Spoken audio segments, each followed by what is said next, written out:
Nos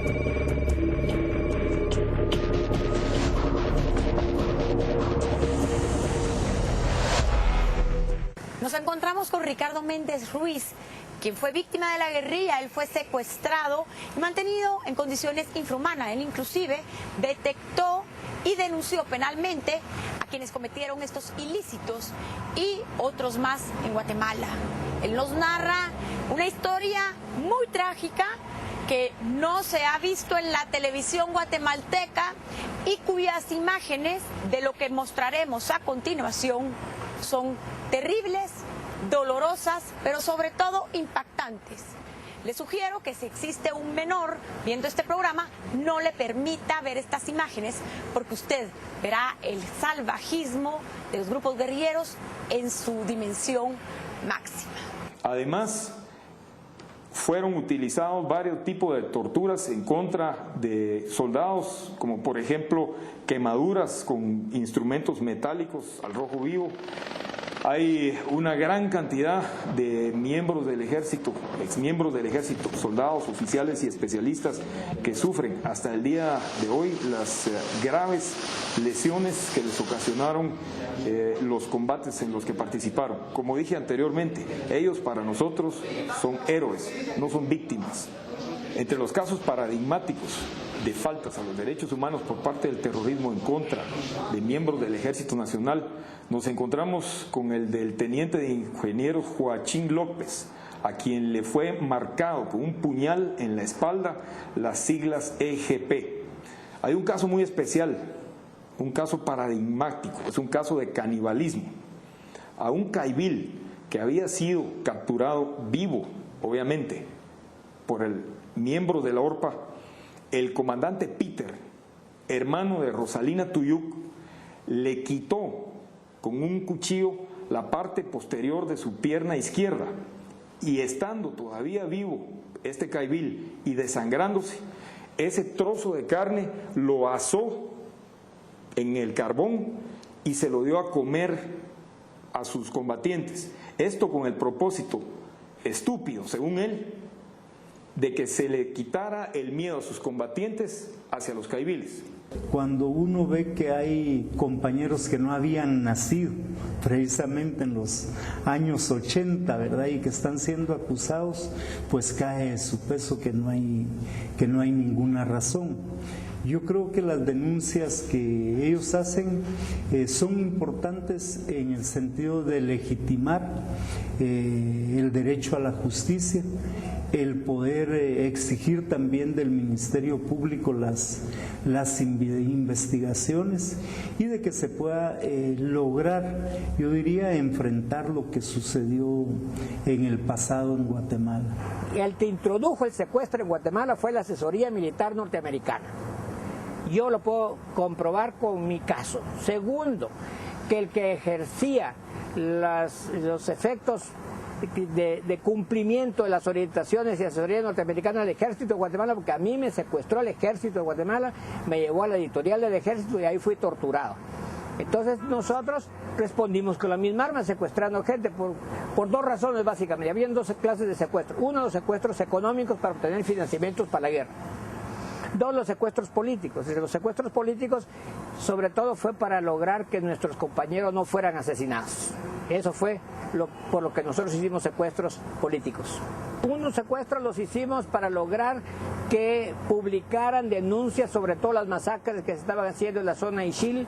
Otra para canjear algún prisionero que tenía el ejército y que nosotros le ofrecíamos la vida del que teníamos nosotros secuestrado.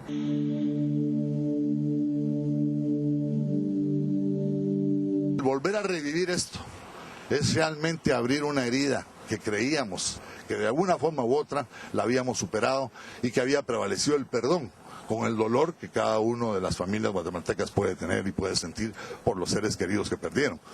Pero hoy que se habla de genocidio, yo le puedo decir con absoluta honestidad y certeza de que en las fincas y en el área nuestra estuvieron con nosotros a la par ixchiles y ladinos que no estaban de acuerdo con colaborar con la guerrilla. Adicional a esto, el movimiento guerrillero empezó a utilizar a las poblaciones civiles como pertrecho. O sea, se amparaban en que eran poblaciones civiles. Sin embargo, usaron mujeres, usaron niños, usaron ancianos, y que efectivamente al hablar de una zona de guerra, pues fueron también víctimas de esa misma guerra. Cuando la guerrilla empieza a sentir que están perdiendo la guerra y se retiran a las fronteras, a la frontera con México, abandonan a todos estos colaboradores, quienes se quedan en condiciones infrahumanas en la montaña. Finca La Perla, en el caso de Finca La Perla, recibió a todas aquellas personas que se habían ido a colaborar con la guerrilla y se les dio no solo un lugar donde vivir, un lugar donde sembrar su maíz, se les dio. Nosotros mismos proveíamos con ayuda de grupos cristianos y grupos humanitarios norteamericanos, y se les dio toda la asistencia posible, porque nuestro afán era lograr la paz en la región y contrarrestar esa semilla de odio que el Ejército Guerrillero de los Pobres había sembrado. Es malo para Guatemala que guatemaltecos que habíamos firmado la paz, que habíamos ya generado puentes de comunicación, que habíamos estado ya en un ambiente propicio para que a nadie lo mataran ni a nadie le hicieran nada por hablar, por manifestar, en un ambiente donde políticamente ya se había desarrollado un ambiente propicio para elecciones democráticas. Pues hombre, traer esto ahora polarizados, no me van a decir que no están polarizados los guatemaltecos, por Dios, esto no le ayuda a nadie, esto es una vergüenza que en este momento, 25 o 30 años después, estemos hablando ahorita de genocidio, polarizando a la gente. Imposible, no lo acepto. En Guatemala sí hubo genocidio, creo que esto se pudo demostrar en el Tribunal de Sentencia de Mayor Riesgo del Grupo A, en el cual efectivamente fueron presentados los medios de prueba correspondientes, todos ellos desde declaraciones testimoniales, prueba pericial, documentos militares, acuerdos gubernativos y peritos de las ciencias sociales, quienes en conclusión determinaron que efectivamente en Guatemala hubo genocidio. Gracias a Dios que estoy vivo también, porque si tuviera que no hay amnistía, entonces ya estoy muerto ya, entonces voy a saber cómo quedamos ahí, cómo realmente ahí se sufre todo ahí, porque es que engañaron nosotros, pues la guerrilla. Sembrábamos milpa, ¿no? Era casi como 150 cuerdas de milpa sembraban en nada, ¿verdad? De que nosotros transportábamos maíz en la finca en San Francisco, vimos allí, vamos a llevar el maíz allá. ¿Qué pasa? Dice que me obligaron para que yo le entregara maíz a los delincuentes, ¿verdad? Entonces, lo que pasó en ese tiempo, que la guerrilla tomó la población. Cuando tomó la población, sin darme cuenta que toda la gente ya lo tenía organizado. Entonces, ellos provocaron problemas entre muchas personas, hay muchas personas que escaparon, y también a los que no querían reorganizarse con ellos, y lo mataron. Y lo destruyeron. ¿Por qué le hicieron justicia a él y por qué a los meros cabezudos de la guerrilla, por qué no le hacen justicia también? Y si no le hacen justicia a ellos y todo lo que somos del pueblo Ixil, como Triángulo Ixil, estamos dispuestos para levantarnos en contra de ellos, y ellos nos están en contra de nuestro general, también tenemos que estar en contra de ellos. Como pueblo Ixil tenemos que defender nuestra patria como defendemos en ese tiempo 81 cuando empezó la guerra. Lo importante de esto es que efectivamente a través de una investigación seria, profunda y objetiva, efectivamente también se pueda llevar a juicio, como se llevó en este caso al general José Efraín Ríos Montt y el general José Rodríguez Sánchez, a un debate oral y público, que también sea a través de una investigación objetiva, que se lleve a juicio, en este caso también a las facciones guerrilleras que también pudieron haber cometido hechos en contra mismo de la humanidad. A partir de ahora, un nuevo juicio en contra del general Ríos Montt deberá iniciarse. Este partirá a partir de lo que sucedió el 19 de abril en las Cortes. Para ello serán nombrados nuevos jueces. También tendrán que ser escuchados aquellos que quedaron excluidos de este juicio.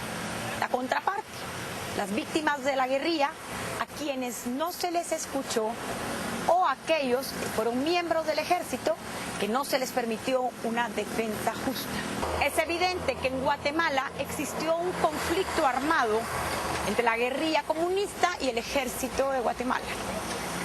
Un conflicto que dejó bajas de ambos lados. Población inocente estuvo al fuego cruzado y fue víctima de violaciones, de torturas, de actos inhumanos que atentan contra cualquier persona.